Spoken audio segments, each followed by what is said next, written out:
Well, welcome.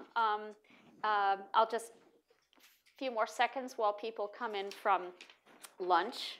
I'm Pam Constable. I'm a reporter for the Washington Post. I've been working in, on, and around Pakistan off and on for the past many years, starting since 1998. And before I present our author, Stephen Tankel, to the right, let me say that I have two credentials for being here today, one of which will make some of you laugh. Just so you know how long I've been overseas, I parked today in the basement of 11 DuPont Circle, which is where Carnegie used to be. My second credential for being here today is that, and this will also make you laugh, I think, the first time I met the members and leaders of Lashkar-e-Taiba, which was in Islamabad in 1998, I think it was literally my first meeting with what are now known as jihadi groups. At the time, it was simply known as, mujahideen who were fighting in Kashmir, Indian-held Kashmir, to allegedly liberate the Muslims from Indian Kashmir. And I went into their offices in Islamabad, which were then open to the public, and dressed in what I thought was very modest clothing. I had a headscarf, I was wearing a blouse, I had on a long skirt, and thought I was dressed appropriately for the occasion. And after I'd been sitting there for about, 10 minutes with Abdullah Montazer, who is still their spokesperson, which is an amazing thing, because we're thinking 1998, I realized that he and the people around him were very uncomfortable, even though I thought I was fine. And after a few minutes, we were talking, and finally somebody got up, went over, picked up a rug from the floor, and put it over my lap so that it covered my calves, my ankles, and my feet. And then we just went on with the interview. But you never forget something like that because, a light went off in my head. And I realized that this was a kind of group and a kind of belief that I'd never really encountered before. Anyway, with that, I guess you're probably all here that are going to be. Let me introduce Stephen Tankel, who I just met 1 minute ago. I'll just read you from the program. He is a visiting scholar here. His research focuses on insurgency, terrorism, and the evolution of non-state armed groups. He is an associate fellow at the International Center for the Study of Radicalization and Political Violence and an adjunct staff member of the RAND Corporation. And he also just told me that he's teaching at American University as well, which I did not know. He is the author of this book, Storming the World Stage, The Story of Lashkar-e-Taiba. I would just like to make a few comments about Lashkar-e-Taiba and about the book, very briefly. Then I'd like for Stephen to talk as long as he'd like. I believe we have an hour and a half for this part of the program.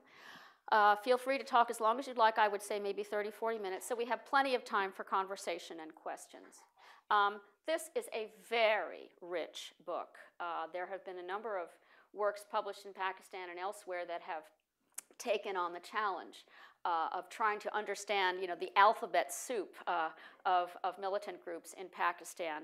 And this really is, as dense and richly researched as by more so than anything I've read. So congratulations for a prodigious labor. And as you can see from the back of the book, the pages of notes, are practically a whole chapter's worth. So this book, for anybody that really wants to understand the origins and the evolution in particular of LET, this book is very, very worth reading. And then, I want to say several things, but the most important point, I think, of the book, and I'm sure Stephen will talk more about it, to me, as I guess what you call a journalist, a semi-scholar of the region, is how LET evolved from what was originally a very much all Kashmir, all the time focused organization to sort of dipping its toes in various aspects of other countries, other forms of jihad, to what is now clearly acknowledged as a far more ambitious almost global focus. It's really evolved into not only a highly disciplined and organized and effective group, if you want to call it that, but one whose scope of mission and ambition have broadened enormously. And I think that's, to understand how that has happened, I think, helps us unlock a key to many other groups and how it has also happened to them.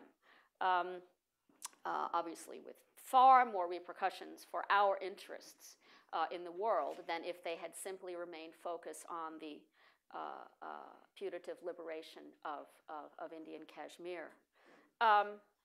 Just very briefly to go through the history for those of you who haven't followed it closely, Lashkar-e-Taiba started out as a militant group that went into Kashmir after the Kashmiri militants really had begun their operations. It introduced the first violent suicide kinds of attacks into Kashmir, which is a huge turning point for that struggle.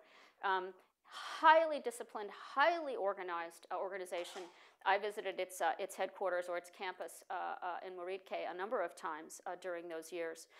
Very, very disciplined. I mean, rivaled, I would say, the Muslim Brotherhood in many ways in its ability to truly indoctrinate and train, inspire, and organize its cadres after recruiting them from various seminaries. It was, for many years, and of course this is the other fascinating aspect of its evolution, a highly protected and privileged group within the Pakistan military intelligence orbit. It was, and you could say really almost through today, although today things really are changing very quickly, I think, for Pakistan. I could almost use the word coddled. This was a group that, when many other groups were causing mayhem, trying to assassinate the president, doing all sorts of crazy things, these were the loyal militants. These were the faithful proxies.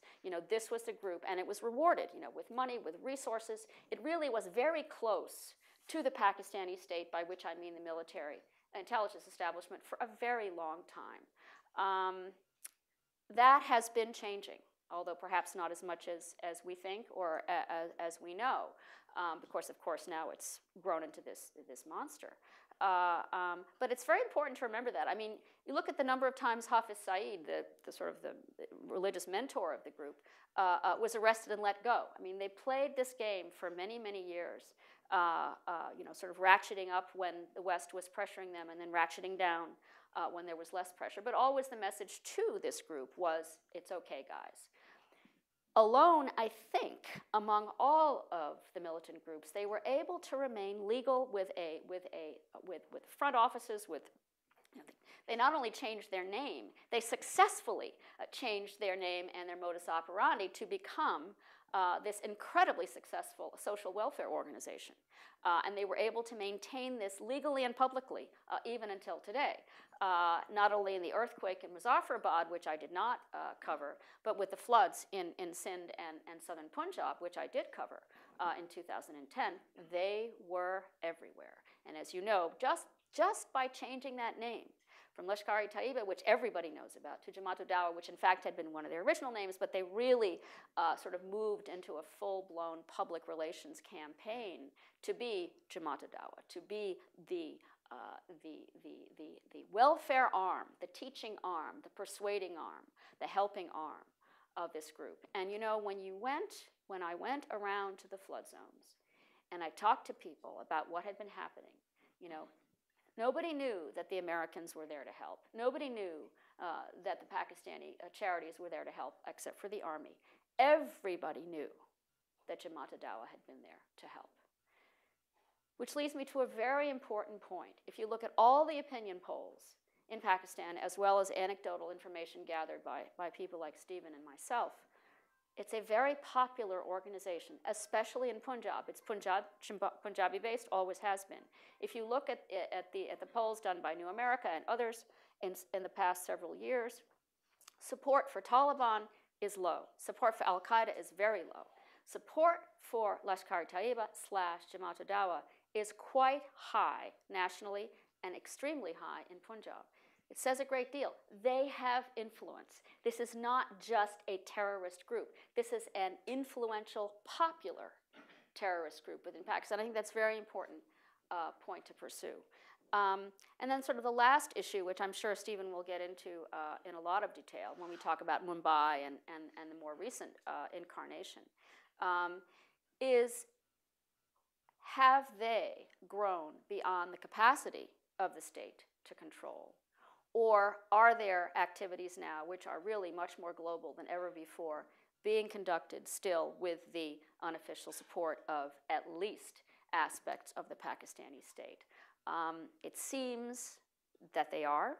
We don't really know. It's a very complicated web of relationships, as this book really goes into a lot of detail to describe just how hard it is to know who is who they were, who they are, who they deal with, who their relationships with are. But I think that's one of the most important points. You know, Pakistan remains, for better or worse, an important strategic ally of the United States, a victim as well as a perpetrator of violence. It's very important that we figure out the extent to which a group like this still has some support, or even a lot of support, from the establishment there. So I'm going to stop here because Stephen has so much more to tell us. And please just, feel free to say whatever you like. I'll jot down a few questions as you go, and then, be happy to entertain as many questions and comments as we have time for. Stephen. Thank you so much, Pamela, for the kind introduction, for agreeing to moderate the discussion. It's when one writes a book, and Pamela has written a fantastic one herself, we go around and we do these different events, and very often you're sitting there next to a moderator, and it becomes pretty clear pretty fast that the moderator hasn't actually read the book that you're there to talk about. I read the notes. So I really appreciated your introduction and hitting on some of those important points, particularly because it allows me to try to zero in a little bit on what I think are a couple of key factors as we stand today. One of the questions that came up in the course of writing this book was why LAT has evolved as it has, and I will try to dig into that as we go through. But another one that came up for me was, what should the U.S. do about it, and what can we expect from the Pakistanis? And unfortunately, I don't come bearing great news this holiday season. Which is to say that right now I think expecting cajoling or coercing some sort of a real crackdown, at least right now, is not in the cards. And to understand that, I think it's important to understand, Pakistan's own perception of its security environment and how Lashkar fits into that. Because this is not, as much as we may not like it, at least as far as I think the Pakistani security establishment is concerned, continued support or unwillingness to crack down on Lashkar-e-Taiba is not a rational act in their minds. And I think that's important to be clear about. So I'd like to do a couple things. First, I want to just delve briefly into an overview of that security strategy. Then I'd like to spend some more time on where Lashkar-e-Taiba fits into that and use that as a jumping off point to talk about its evolution and its threat to the U.S. and this expansion that Pamela was referencing. And you'll have to forgive me, that's the portion of this talk where I try to cram in about 285 pages of my book into 12 minutes. Then I want to come back to sort of conclude with some recent impressions from the field, why I think action remains unlikely against LAT in the short term, and then we can maybe use the discussion time, that'll be a jumping off point for where that leaves the U.S. Not to sort of give away the plot in advance or ruin the suspense, but my sense is that overall right now, we are finding ourselves, I think, given the ground reality, in a situation where action on our parts vis-a-vis Lashkar-e-Taiba is along the lines of containment. I don't think, unfortunately, that we're going to see any great strategic breakthrough, in the near term. So, and then before I get going forward, I should just note, as Pamela noted, Lashkar-e-Taiba has an above-ground wing, Jamaat-ud-Dawa. I tend to use these terms to a degree interchangeably, Technically, Lashkar-e-Taiba is the militant wing. Jamaat-e-Dawa is the above-ground political, religious, social welfare wing. I think it's quite interesting that increasingly when I talk with people in Pakistan, they talk about Jamaat-e-Dawa rather than necessarily talking about Lashkar-e-Taiba, even when they're talking about militant activities. So I use them interchangeably for just the sake of clarity. I'll probably mainly use Lashkar or LET just so that we don't get confused. In any event, to begin with just a brief overview of how one can perceive Pakistan's two national security priorities. And I don't think this is going to come as a shock for many people in the room. I mean, this is, for many, I won't necessarily be sharing much new here, but I think it's important to set context. One is to check perceived Indian aggression, rising Indian hegemony, particularly in the region. And the other is to maintain Pakistan's own internal integrity. The military, which right now remains primarily in control of Pakistan's security policy, prioritizes the external over the internal, which is to say that its top priority is checking India's rise and aggression, and secondarily maintaining the integrity of the country. But the two are inherently interconnected, as you can imagine, because domestic instability weakens Pakistan's ability to check India's rise. And the flip side is, domestic instability is often considered the result of Indian aggression and Indian meddling in Pakistan.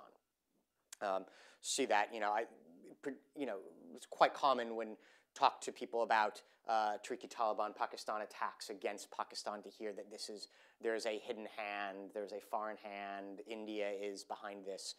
Increasingly of some concern to me and I think others during my last trip.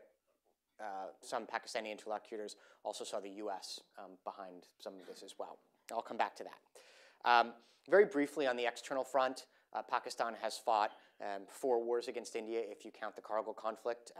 It hasn't won any of them, and it remains at a conventional disadvantage vis-a-vis its bigger and stronger neighbor. And that's particularly true even, right now Indian defense acquisitions are enabling it to augment an already robust conventional advantage. Successive governments in Pakistan, civilian and military, and I think that's important, have employed militant or jihadist proxies against India as a means to avoid a head-on confrontation and still check its rise, though in several instances the use of these proxies has led to conventional confrontation. Lashkar-e-Taiba, as Pamela mentioned, became Pakistan's premier proxy during the 1990s against India, and it remains among its most reliable ones today. And I think it's important, when we talk about LET's utility, not to play down the importance of the India-Pakistan competition. I mean, that's somewhat trite. We talk about that all the time, but sometimes there's this sense that maybe it is seen as a stereotype or not taken seriously enough. And I think it's very important to understand that competition and that perception of Indian aggression has not disappeared among the Pakistani security establishment. It is still very much there.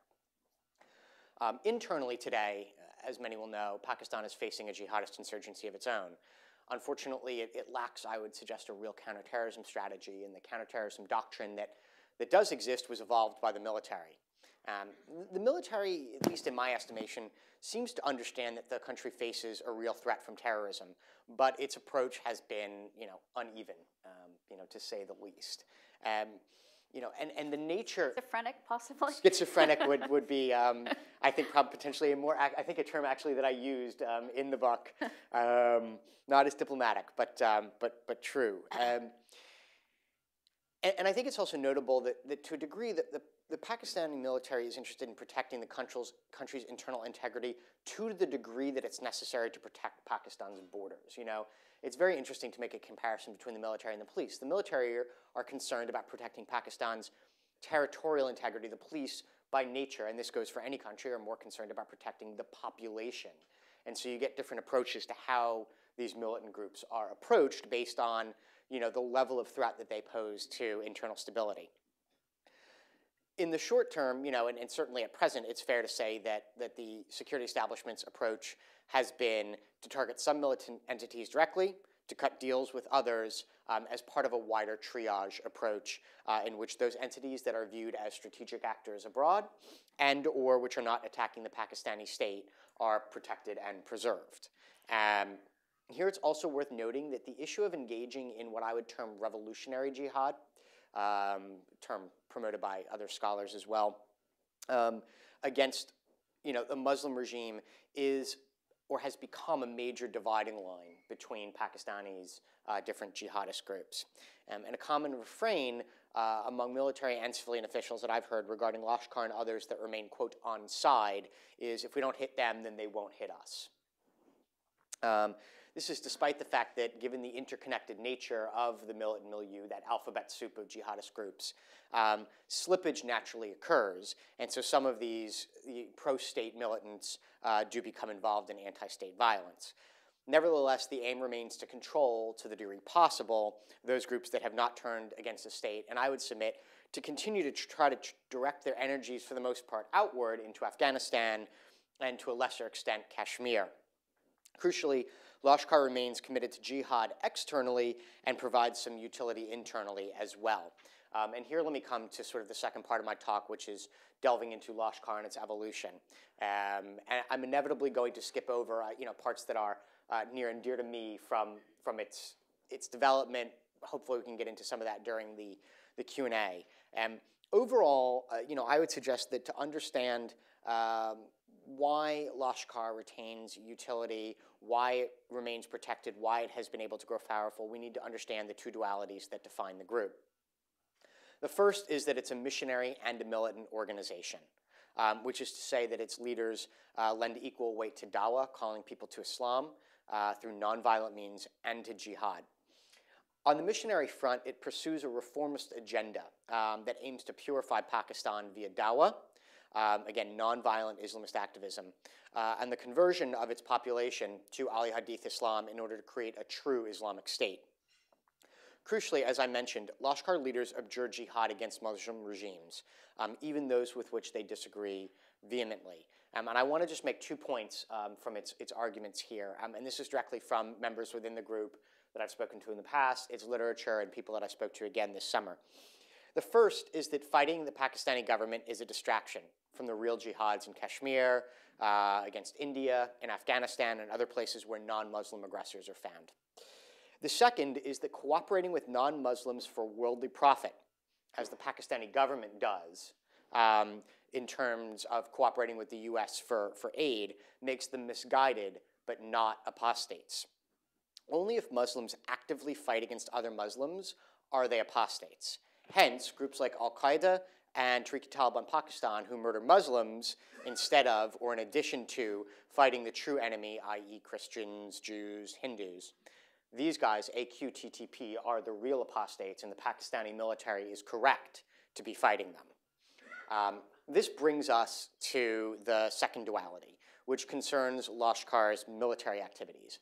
And that is to say that it's both a pan-Islamist outfit and a Pakistani proxy.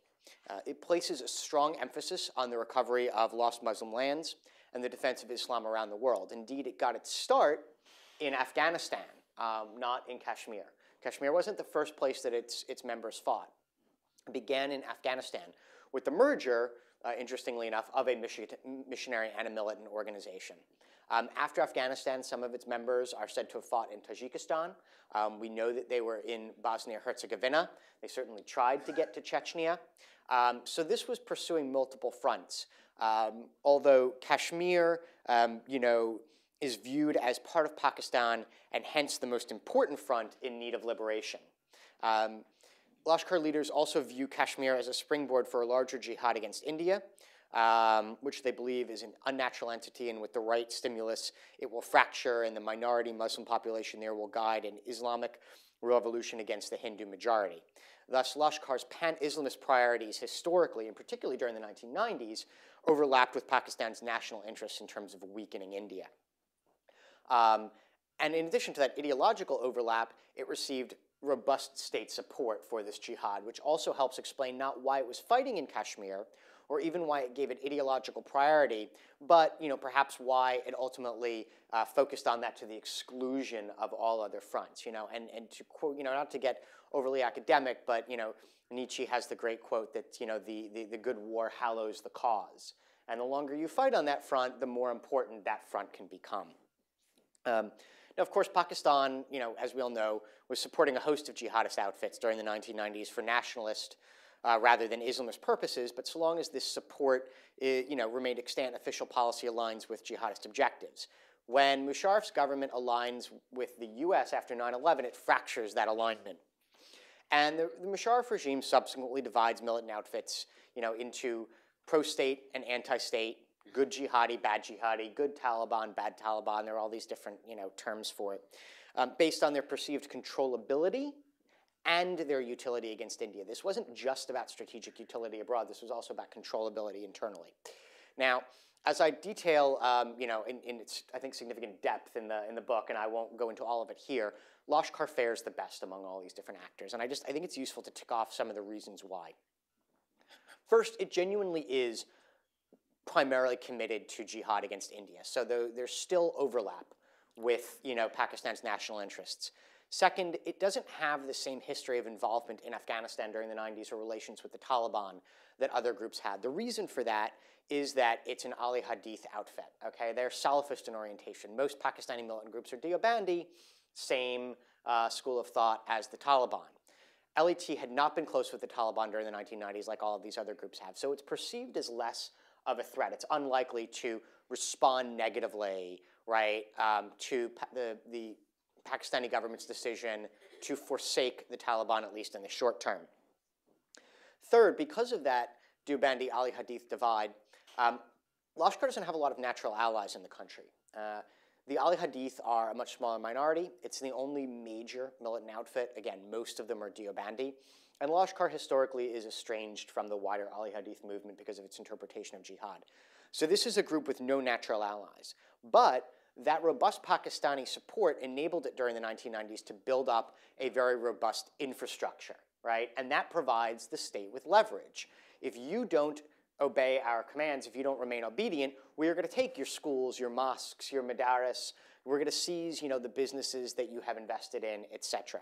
Could you do me a favor? Just give us a one-sentence definition of the distinction between Deoband and Ali Hadith. Sure. The Ali Hadith, as I said, Salafist in orientation, which means that they, theoretically believe only in the Quran and the Hadith. They do not follow any of the Islamic schools of jurisprudence. The Taliban are Deobandi, as are many of the other groups. Deobandis follow the Hanafi school of Islamic jurisprudence. And so you have a theological divide there. Now, it's important to note, I have asked Deobandi militants, what scholars of jurisprudence should I look to understand your thinking? And many of them have said, it's the Quran and the Hadith. And I'm like, well, then you're Salafi. And they're, no, we're Deobandi. So these differences often break down. But what's important, I think, to take away is that in terms of the sectarian competition within Pakistan, getting people to your Ali Hadith madrasa versus your Deobandi madrasa means money, it means supporters, it means power. And so even though sometimes along theological lines these divides break down, they matter in terms of the competition. I would also note, as you have, in terms of that, I love the anecdote about Abdullah Muntazir, who I've met on a number of occasions. Lashkar is deemed to be more doctrinaire than any of the other groups. I mean, it takes its religion and its theology much more seriously. There are instances of people who go to a Lashkar camp, but smoking is considered haram, and so they're drummed out because they can't smoke. But they'll go and they'll join a Deobandi group, and it's they're a bit more loose about that kind of thing. So there's just all of these little theological issues. Lashkar is much more doctrinaire, which contributes to the fact that it has no natural allies in the country. Its members are often seen as sort of a bit pompous, almost, in their religiosity. Prudish. So, in any event, long story short, Lashkar maintains a primary focus on India. It also increases its focus on social welfare after 9/11, particularly after about 2002, 2003. According to people within the group at the ISI's and the Army's behest. Now, I argue that after 9/11, Lashkar was playing its own double game. And I think this is important. What most people see is a social welfare provider, a religious party that when it fights against India. and that's the public face, right? Behind the scenes, because this is in many ways a Janus-faced organization, if we could say that it has even only two, you know, it becomes a contributor to what can be termed the global jihad, you know, against the U.S. and its allies. And that increases over time, in particular as, you know, the Kashmir conflict declines and the Afghan insurgency accelerates. Anti-Americanism is growing, and you need to keep up, right? Interestingly, in the first couple of years, I think Lashkar was moving even more in a global jihadist direction. People within the group have told me the ISI sort of reeled it back in around 2003 and rewarded it. But then things start moving back in the other direction around 2006, 2007 when they go into Afghanistan. I want to briefly turn to the nature of these global jihadist contributions because I think they're important. Then I want to get to that thorny issue of intent that you referenced before, and then just sort of come back to close in terms of why I think, unfortunately, you know, inaction is unlikely, and I'll have droned on long enough at that point. In terms of contributions, most of them have been covert, not overt. Lashkar's got, you know, a robust training apparatus in Pakistan. Historically, you know, it benefited, as did many groups, but more than others, from Army and ISI support for those training camps, which were still, you know, there were still soldiers on detachment, according to numerous reports, at these groups after 9/11. There's speculation among some that they're still there today. You know, that's much harder to get at these days, and I don't want to sort of engage in that speculation without having a bit more evidence to it. We definitely have evidence that in the first several years, soldiers on detachment were still at those camps. Through Mumbai, I mean, the Right. preparation for Mumbai allegedly Right. included Included either current, former, or something in between. And I'll come back to sort of the degree to which there's that reach back capability, even if the soldiers aren't necessarily at the camp providing the training. Nevertheless, Lashkar's camps, again, long story short, have real cachet. And the first couple years, in particular, after the U.S. goes into Afghanistan, you don't have training camps there. LAT picks up some of that slack. They're treated better by the Pakistani state, so they also are able, you know, to operate those camps more robustly than others. And when there's going to be a sweep coming through, their connections to the Pakistani military, you know, and the ISI, even at the mid-level, there's warning in advance. You can get the folks who aren't supposed to be there out. It also is allowed to maintain more of a robust above-ground infrastructure. One that makes raising money a lot easier, and money is really important. Okay, this is probably the richest organization, you know, jihadist organization in Pakistan by some accounts, and it occasionally uses that money to support, you know, attacks abroad, not just in India but also against the U.S. Secondly, that above-ground infrastructure historically can act as a gateway. It's a port of call for, you know, a Westerner to go and drop in at a Lashkar mosque or madrasa. Now, since Mumbai, there's more focus on these, but historically there was less. You know, that doesn't always mean that LAT is actively passing these guys along to AQ. Sometimes they're a gateway even if they don't want to be, right? And this is sort of the issue of that infrastructure being used by different entities without there necessarily being complete control over it. In addition to a really healthy infrastructure in Pakistan, the group has transnational networks in India, Bangladesh, Nepal, the Gulf, Europe, as well as, you know, there have been arrests in North America.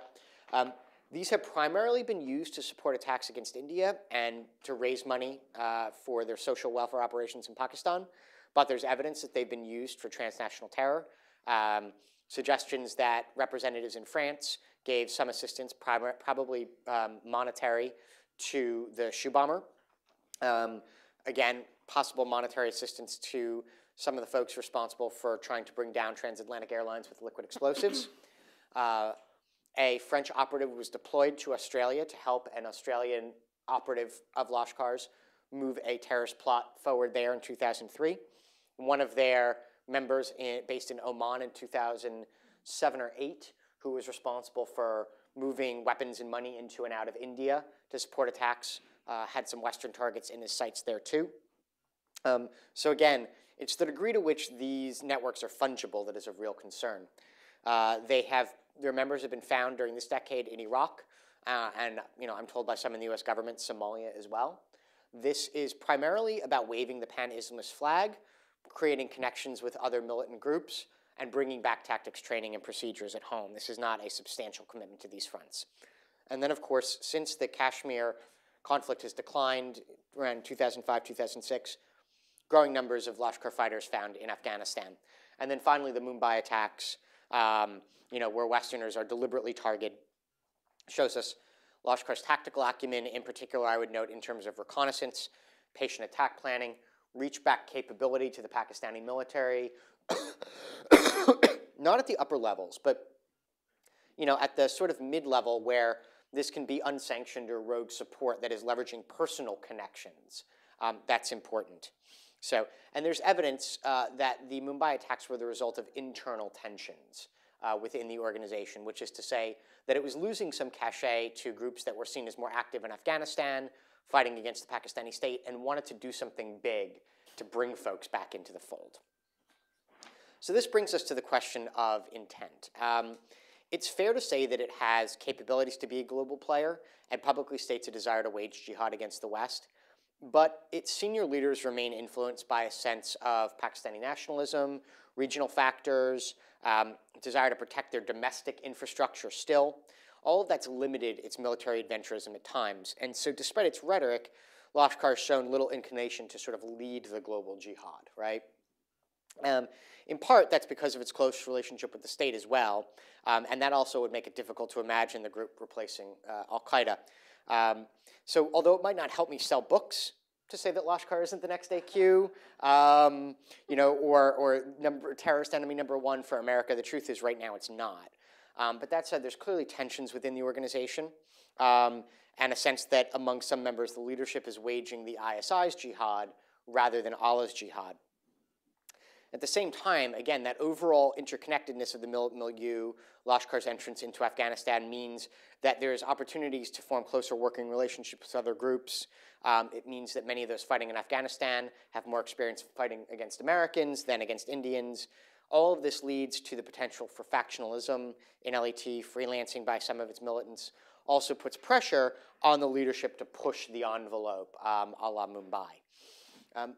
My sense from talking with individuals in several governments as well as interlocutors in Pakistan is that the ISI took Mumbai as a sign that Lashkar was in danger of spinning out of control.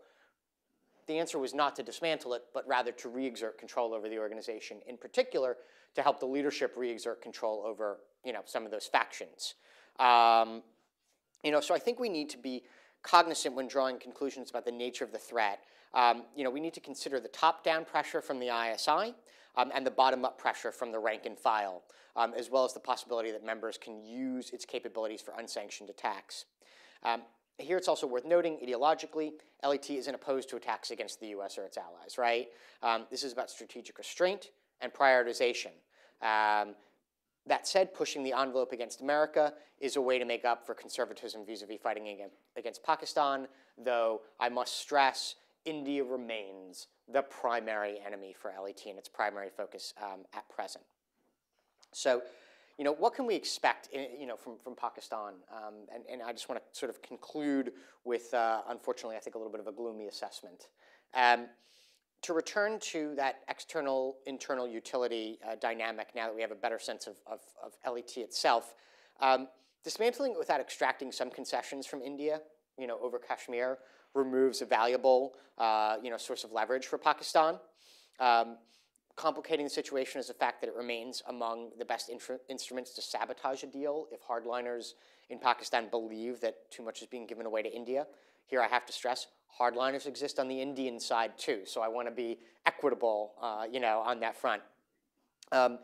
Whether or not it would actually have utility as such, many within the Pakistani security establishment, or at least many of those I've spoken to, continue to view Lashkar as a potential auxiliary force in the event of war with India. And I would also add that Lashkar-related violence, even the existence of the group, is a means of anchoring India to Pakistan, so sort of keeping that hyphenation between the two countries, and dragging India back into the bilateral relationship. So all of that remains very important. And then of course, there is the fact that internally there are concerns about the group as well. I'll sort of get to the end here so we can get to a good discussion.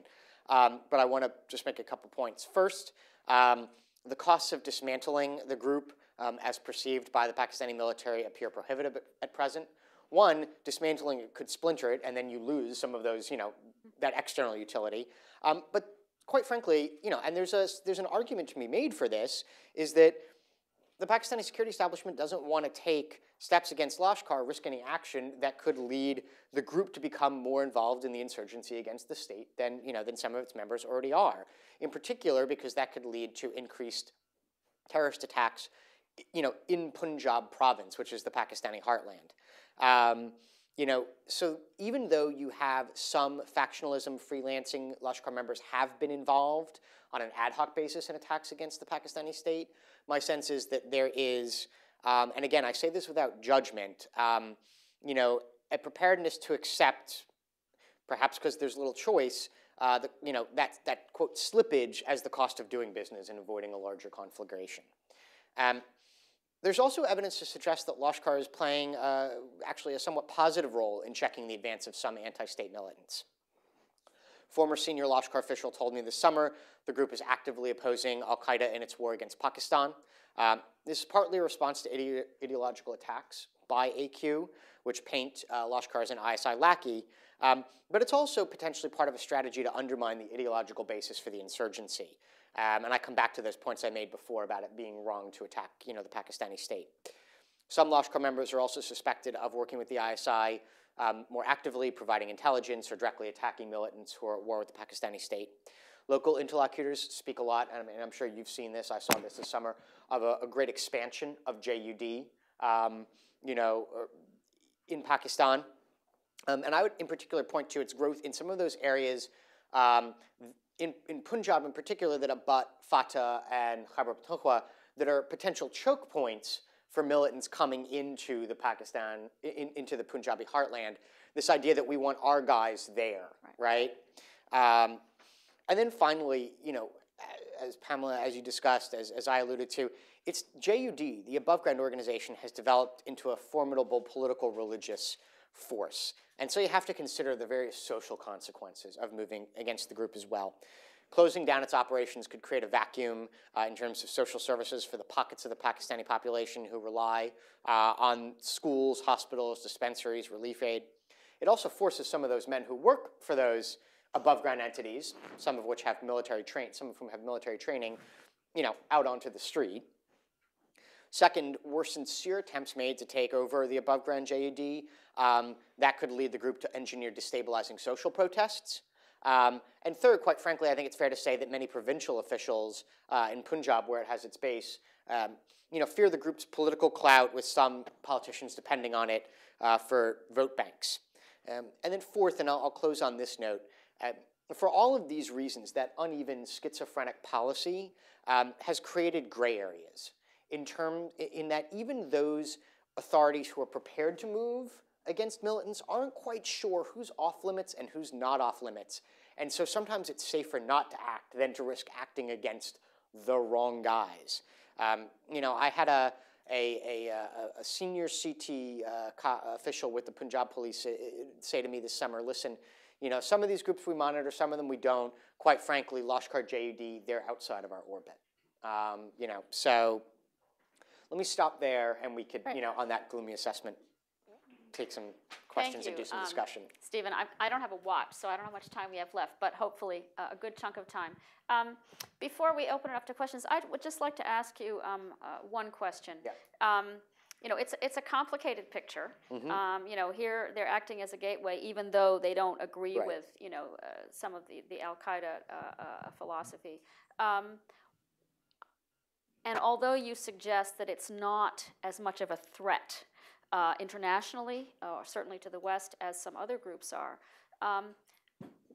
how do you see its current stature inside Pakistan as contributing to what I think and what I write about in my new Mm-hmm. book is what I call, not simplistically Talibanization, but what I prefer to call the increasing emotional defensiveness and emotional attachment to more extreme versions of Islam that's beginning to spread across Pakistan in conjunction with more muscular nationalism and anti-Westernism. Do you think that Lashkar and Jamaat-ul-Dawa, by the fact that they're legal, they have money, they have social welfare, they're acceptable, they're popular, they've got some kinds of state support, are they contributing to what could be, in fact, a very worrisome situation in which potentially we have a country of 180 million people that is drifting in a direction that is very much antithetical to our interests? Yeah. I think, first of all, it's an excellent question, and let me first say, in terms of the threat externally to us, I try to walk that fine line, that sort of very balanced line between saying, listen, the U.S. is not Lashkar's primary enemy today, and Lashkar is not the biggest threat that the U.S. is facing today. But intent can change, and the capabilities are there. So I think it's important, not to downplay that threat either, or to overlook the fact that there are a number of ways that LAT transnationally can contribute to threatening the U.S. interests abroad, at home, without necessarily leading the global jihad in terms of coordination, facilitation, et cetera. So I don't want to downplay it, in my bid to not be hysterical. I think it's a bit of a moving target. I would argue, and I think I do argue that in some ways, I think I come to this in the conclusion, the biggest long-term threat that Lashkar poses, at least if you are, looking from not even a secular liberal perspective, but the perspective of one who does not want to see, Pakistan moving in an increasingly, and I don't even want to say conservative, I want to say, Islamist and unaccepting direction, Lashkar, in some ways, that's the biggest threat that it poses over time. Because of the respect that it has, because of JUD. This issue also of a growing conservatism in Pakistan is something that I find very intriguing. It was, before I left to go back and do research this summer on sort of the next evolution of Deobandi militants and everybody else, sort of separate and apart from LAT. One of the questions I had with a lot of people, one of the things they said to me was, if you can get a sense of the degree to which this conservatism is real, because it's very hard for us to measure empirically. Anecdotally, a lot of the conversations I've had, something struck me, which was that, one, in some instances, this growing conservatism is tied to anti-Americanism, right? If the U.S. is seen as at war with Islam, then there is a knee-jerk response to be more, overtly embracing of it. But the other is the fact that, I spoke with a number of people who, quite frankly, were being more overt in their religiosity or were being more quiet in terms of their criticism, not because they themselves were actually moving in this direction, but because of the level of intimidation by actors like JUD. And I think that's where you get to this, ratcheting effect, where you get different religious parties in some ways competing with one another. It's how you get Salman Taseer. It's how you get the blasphemy. The Barelvis. Right. It's how you get the Barelvis, sort of getting out front on the blasphemy. Right. On the blasphemy issue. In some, according to some interlocutors, because they were, at risk of losing people, or money, and were looking to grab onto something, and so I think that ratcheting effect is very important. I, in the past, have said, for our purposes, from a transnational terrorism perspective, how do you, what is one way to get rid of LET? Well, it's to, and I still maintain, you strangle it from the outside. Right now, I think given the ground reality, there's not much hope for, dismantling it internally, so you have to contain and work from the outside in, but you also encourage movement from LAT militancy towards Jamaat-ul-Dawa above-ground nonviolent activism, right? That the whole group doesn't go away, that this missionary approach, the value for Dawa means that you could move people towards nonviolent activism. We should try to, it's a very long answer. Sorry, I would just say, consequence of that, though, is potentially empowering a group that is feeding into that threat that you know. Let's open it up to questions. In the back, yes? I'm from briefly identify yourself. Yes, I'm a national defense expert. I'm from Argentina. My question is, I don't have a clear picture of this group. I want to know, for example, taking into account that Pakistan was and still divided between Allah and the army. It seems that this group receives orders from religious group. Now, my question is, how do they recruit their followers? Cyber recruitment, religious recruitment, university recruitment, taking into account that the intelligence agencies in Pakistan do not follow any specific authority, especially that. Yes, that is how they recruit. You know, to extrapolate a little bit, first of all, JUD, you know, I don't have a clear picture of Lashkar-e-Taiba. You know, it's, I think, constantly a moving target. It's very difficult to understand, in large part because it wants to be misunderstood at times by different audiences. To the question of recruitment, yeah, there's cyber recruitment. Yes, there's man-to-man recruitment. It's also important to discuss what recruitment means. A lot of people join the above-ground wing Jamaat-ud-Dawa. Many of them will first go through a training course called Dara-e-Sufa. That is going to be primarily religious indoctrination. Of those, a smaller number can then go through Dara-e-Amma, which is a sort of a general training course. Both of these are about 3 weeks. Minimal weapons instruction, some physical activity. And a much smaller number will actually move on and go through real military training.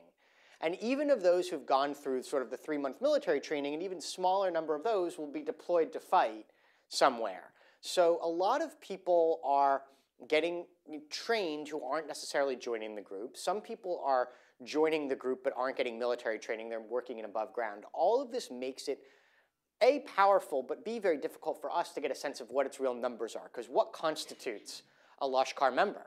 Somebody who's trained? Well, what kind of training? Somebody who's in the group? Well, what about somebody who's gone through all of that training, left, maybe even fought, but says, now I'm in the reserves, I drive a taxi, but if my AMIR calls me, I'll answer the call. You know, so that's sort of a window into that recruitment. Sir, in the middle. With its social welfare programs, Lashkar sounds a bit like Hezbollah or Hamas. I wonder, I know that Hezbollah is only considered a terrorist organization by 6 countries, maybe Hamas even fewer. Is there a similar situation with Lashkar? Lashkar is somewhat different from Hezbollah and Hamas in that both of those groups are willing to be involved in government.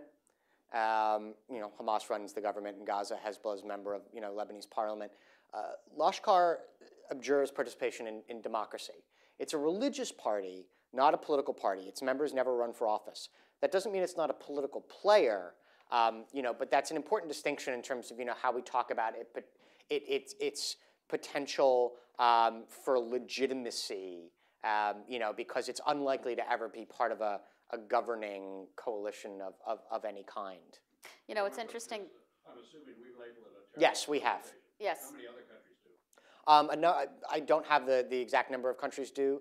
I can tell you that not only Lashkar but also Jamaat-ud-Dawa have also been added to the 1267 list, the Al-Qaeda and Taliban Sanctions Committee. So, you know, anybody who subscribes to the UN around the world, you know, there are several, you know, things that you now cannot give money to the group cannot raise money, it's not allowed to have bank accounts, etc. What is interesting is that while Pakistan enforces the laws according to the UN 1267 resolution, it has not banned the group. JUD is still legal in Pakistan. And I just want to point out, the last time I listened to Hafiz Saeed, you know, he goes in and out of house arrest, and when he comes out, he gives these rabble-rousing sermons every Friday in Lahore, or many Fridays in Lahore. And you know, even though they maintain a lot of support from the state, you know, his public message to his followers is, this is a corrupt, infidel government. And he said that repeatedly. So there, this is the tail wagging the dog in many ways. It's a very complex relationship. It's quite complicated, and there are instances. I've spoken with some of Hafez Said's close advisors and people close with his family, and there are instances also of Said sort of being reined in. He's put on the leash, right? Right. And then he'll start to lose people, or he'll say, "I'm starting to lose people," and he'll go to the state and he'll say, "You need to let me go out." And criticize you, or criticize America, or criticize India, and he'll go out and he'll give these rabble-rousing sermons. And it's quite interesting, that on the one hand, while they sort of preach Pakistan is not an apostate government, they also are very critical of it. And a lot of Lashkar members don't know how close the leadership is with the army and the ISI. This is not something that they advertise. Right. And when people find out, that's when it creates problems. So it is a very complicated relationship. Anybody on the right? Sir, way in the back. Hi, my name is Ahmed Mir, I'm a retired Foreign Service officer. It seems to me you've painted a picture which shows tremendous chaos and a mess in Pakistan, and it's not clear, that they are connected with each other. And one central thing, which I think maybe you had said earlier, is that in addition to not being connected, these organizations, the population of Pakistan is not very connected. I mean, the Punjabis are fighting the Baluchis and the Pathans and so on. The most important thing is, what is our role? What can we do? And what I think would be very good, and maybe you have it in the book, is 10 years ago when we started, where was this? And how much of what we have been doing has been essentially advancing this chaos? Because I think the most important power in the world is us these days. And if we can do some things to correct it, then I think it'll happen. But to expect the establishment there to fix anything is going to be impossible. Thank you. Thank you.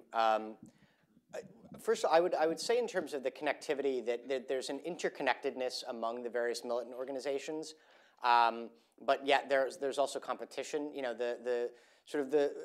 Somebody once described it to me, and it's a term that I have sort of made my own, is that there's separateness and togetherness, right? These groups cooperate, they compete. Lashkar is sometimes seen as a group apart from the wider militant milieu, but that doesn't mean the connections don't exist with other groups. There's separateness and togetherness with the state as well. They have interests that align. There are times when those interests don't align. And so it is quite fluid. Now, in terms of your question about what we can do about it, the truth is, vis-a-vis Pakistan right now, given the ground reality, there's not much more we can do in the short term than we're doing already. Pushing for the ISI to try to control LET, intelligence sharing in terms of transnational threats. I think we're unlikely to get anywhere in terms of the group being dismantled right now. There's certainly, quite a bit we can do on the international CT front. There's nothing new there. That's good old-fashioned counterterrorism. But to your point about, our role in enabling this, I don't think that's entirely wrong. I have said before that while I think a military-to-military relationship is important and must be maintained, that ultimately, so long as the Pakistani military remains the predominant player on the pitch in terms of Pakistan's security policy, you're unlikely to see a Pakistan free of militancy. That's a long-term commitment to building up civilian institutions, as well as working to encourage, an improvement of India, Pakistan relations, although to a large degree the two countries need to do that themselves. The U.S. can be there as a safety net, in the event talks break down on Kashmir or something. But yeah, I think there's a fair point to be made that right now our priorities are Al-Qaeda and Afghanistan, and that to a degree that has contributed, to some of these other issues falling by the wayside, and to building up an actor that contributes to some of this dysfunction. Sir?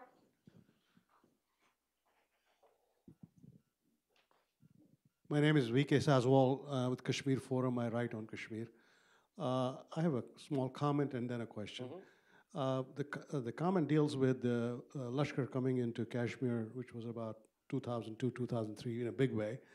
And one of the things that didn't work according to their plan was that they had actually they started with a person who blew himself, a young kid who was a high school going kid who was basically made the bomber at the military cantonment. And his family was taken by surprise when his identity was established. People started showing up at the family quarters, offering congratulations, money, and all that. Same thing that happens in basically in Palestine. But the family refused. Family was very, very critical. They said, "I don't want money. I want my boy back. I want my boy back." And mother was absolutely. I still remember that very clearly. She was vehement, and that actually led to a lot of self-introspection by Kashmiris themselves, Kashmiri Muslims, that we are not Middle East. We're not built in that character. And quite frankly, they could not get much of a recruitment from the local population in Kashmir. So there is a small recruitment. It's mostly some of the local faces. But by and large, in Kashmir, the movement is still imports from Punjab, and they're pretty much running the show. And Pakistan-administered Kashmir. Well, I'm talking about the Indian side. I don't know much about the Pakistan. I know Indian side. Most of the I'm saying it imports from Punjab and from Pakistan-administered Kashmir. That's right. Yeah, that's right. Most Lashkar fighters are not Kashmiri. No, they're not Kashmiri. Very important. I think that was a defining moment. They never actually ever tried after that to set somebody out there to be a human bomb.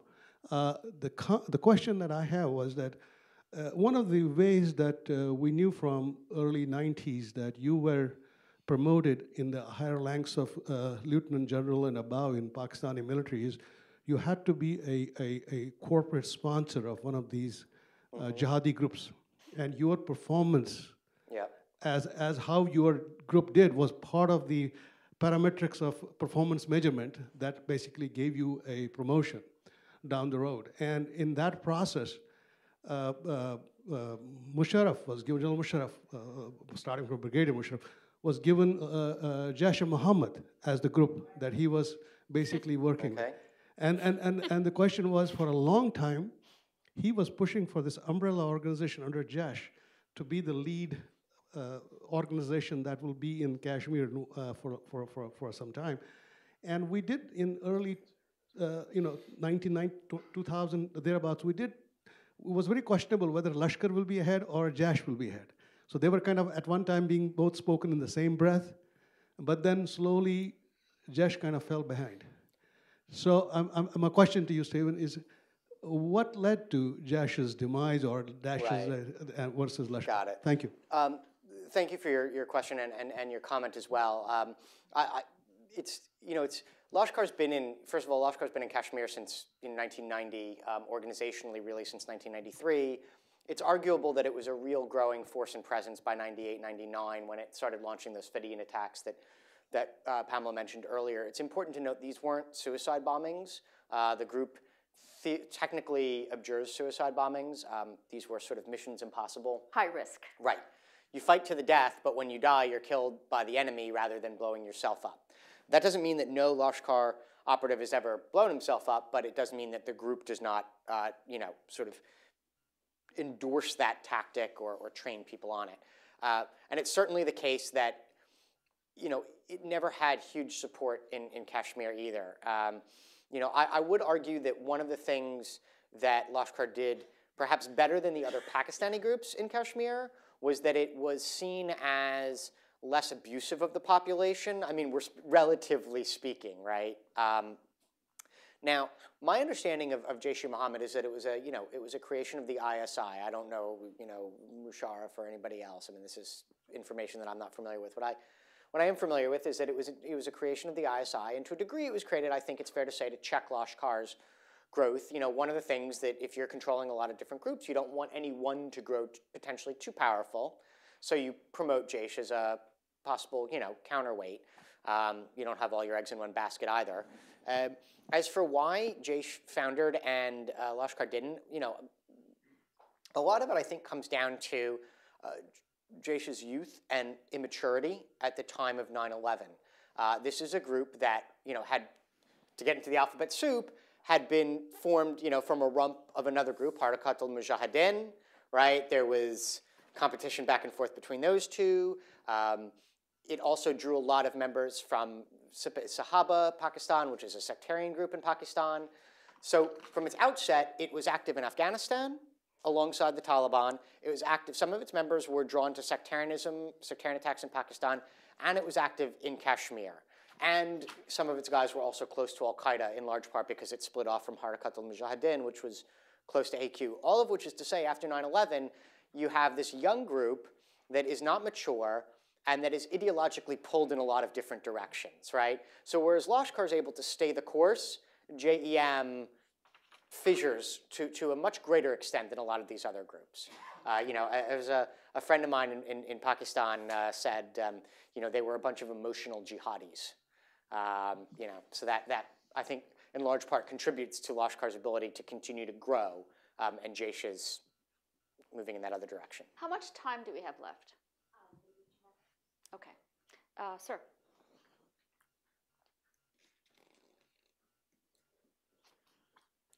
Thanks, Stephen. I'm Bill Weininger from the Asia Pacific Center for Security Studies in Honolulu. Nice to meet you. It's good to meet you. Been a fan of your work. Great presentation today. Looking forward to reading the book. Thank you very much. Feel free to have me out anytime. We'll talk after.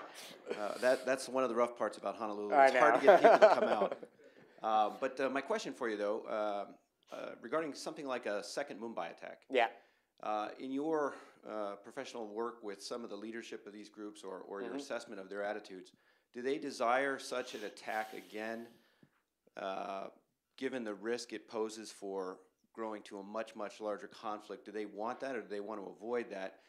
And are there elements within the group that are capable or likely to break out of any kind of constraints that may be placed upon them? Thanks. First, I would say to a degree, I mean, you sort of put I think, your finger on it with the issue of constraints. It's less necessarily about what the leadership does or doesn't want, and more about, to a degree, what the leadership's handlers, from the security services are prepared to allow. One of the interesting conversations that I've had with folks was that after Mumbai, there was, remember I said that they tried to regain control over the group.